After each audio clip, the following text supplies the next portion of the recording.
Selon l'agence de presse Phare, une femme de 22 ans a été poignardée à mort par son mari dans la ville de Fassa, située dans la province de Phare. L'incident s'est produit à la suite d'une dispute familiale.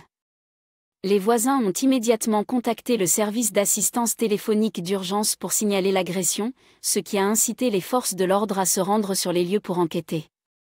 Le mari, âgé de 29 ans, a été arrêté moins d'une heure après le meurtre. Le colonel Mohamed Hachem Kazem, porte-parole de la police, a déclaré que le motif du meurtre était une querelle conjugale.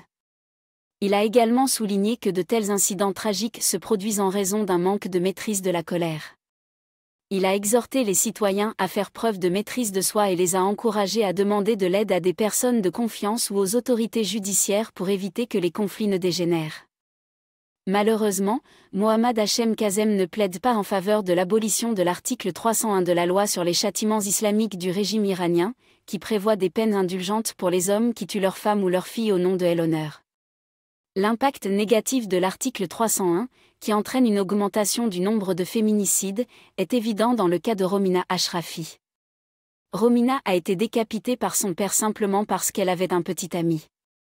Le père a commis le meurtre après que son avocat lui a assuré que la peine maximale pour avoir tué sa fille pour des raisons d'honneur ne serait que de 3 ans. Bien que les juges l'aient condamné à 9 ans de prison, il a été libéré après avoir purgé seulement 2 ans. Lorsque le juge lui a demandé pourquoi il avait choisi de tuer sa fille plutôt que Baman Kavari, l'homme avec lequel Romina s'était enfuie, il a répondu « Si j'avais tué Baman Kavari, ils auraient cherché à se venger de moi. Mais ce n'est pas ce qui s'est passé avec ma fille. » Le mari de Mona Edari n'a pas été puni pour avoir décapité sa femme. Les autorités judiciaires ont déclaré que les parents de la victime n'avaient pas cherché à se venger. Merci d'avoir regardé cette vidéo et de nous aider à construire une grande base de données d'histoire sur les crimes d'honneur. Veuillez vous abonner à notre chaîne Crimes d'honneur sur YouTube.